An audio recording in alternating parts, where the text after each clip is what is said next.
বহুব্রী online কোর্সে স্বাগতম সবাইকে। আগেকার আমলে এক যুদ্ধের ময়দানের কথা চিন্তা করুন। যুদ্ধে লাখ লাখ সৈন্য থাকে, নানান অস্ত্রশস্ত্র থাকে, কিন্তু যুদ্ধের কৌশল কি হবে সেটা ঠিক করেন কেবল সেনাপতি। এমনকি কেবল সেনাপতি মারা গেলে বা আটক হলেই যুদ্ধের সমাপ্তি বা পরাজয়ের ঘোষণা দিয়ে দেওয়া হয়। অথচ ভাবুন, এই একজন না থাকলেই বা কি হতো? আরও তো হাজার হাজার লাখ লাখ সৈন্য সামন্ত তো আছেই, তার তো যুদ্ধ চালিয়ে নিতে পারতো। কিন্তু এই এক সেনাপতি কৌশল বাতিল না দিলে সবকিছু এলোমেলো হয়ে যায়। আপনার যতই ভারী ভারী অস্ত্র, গোলা বারুদ, হাতিঘোড়া যাই থাকুক না কেন, তাই যুদ্ধ আর চালিয়ে কিন্তু নিয়ে যাওয়া হয় না। তো কৌশল ঠিক করা বা স্ট্র্যাটেজির গুরুত্ব আসলে ঠিক এতখানি। ডিজিটাল মার্কেটিংয়ের ক্ষেত্রেও ব্যাপারটা একই রকম।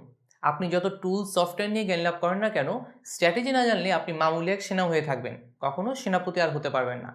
সেনাপতি হতে হলে আপনাকে প্ল্যানিং বা স্ট্র্যাটেজি নিয়েও ভাবতে হবে, জানতে হবে এবং শিখতে হবে। আশা করি প্ল্যানিং বা স্ট্র্যাটেজির গুরুত্ব আপনাদেরকে বোঝাতে পেরেছি সহজভাবে।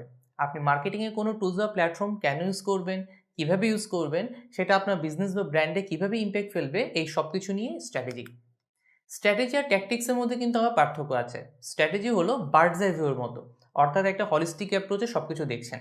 আর ট্যাকটিক্স হলো সেগুলোর ইমপ্লিমেন্টেশন বা ডে টু ডে অপারেশন বা অ্যাকশন স্টেপস। সো মোটা দাগে চিন্তা করলে প্রপার স্ট্র্যাটেজির কী কী বেনিফিটস আছে। সবার প্রথমে হলো এটা আপনাকে একটা ক্লিয়ার পাথ এবং ডিরেকশন দিবে টু ফলো, অর্থাৎ আপনি আপনার ব্র্যান্ড বা বিজনেসকে কোন ডিরেকশনে নিয়ে যেতে চান সেটা ঠিক করে দিবে। তারপর হলো আপনি এলোমেলোভাবে বা বিক্ষিপ্তভাবে মার্কেটিং টুলস বা প্ল্যাটফর্মগুলি ইউজ না করে একটা স্ট্রাকচার ওয়েতে চিন্তা করতে শিখবেন। অর্থাৎ কোন ধাপের পর কোন ধাপে যাবেন, প্ল্যান এ কাজ না করলে প্ল্যান বি কী হতে পারে, এসব নিয়ে চিন্তা করতে শিখবেন। আপনার কোম্পানি বা ব্র্যান্ডের কী কী অপরচুনিটিস আছে বা আরও কী কী চ্যালেঞ্জ আছে ফিউচারে, সেসব আইডেন্টিফাই করতেও হেল্প করবে স্ট্র্যাটেজি প্ল্যানিং। আবার বিভিন্ন মার্কেটিং প্ল্যাটফর্মকে একসাথে ইন্টিগ্রেট করে কনজিউমার বা কাস্টমারদের সাথে কীভাবে একই কমিউনিকেশন করা যায়, সেটাকেও এক সুতায় বাঁধে এই স্ট্র্যাটেজি প্ল্যানিং। অর্থাৎ আপনার কোম্পানি বা বিজনেস রিসোর্স এবং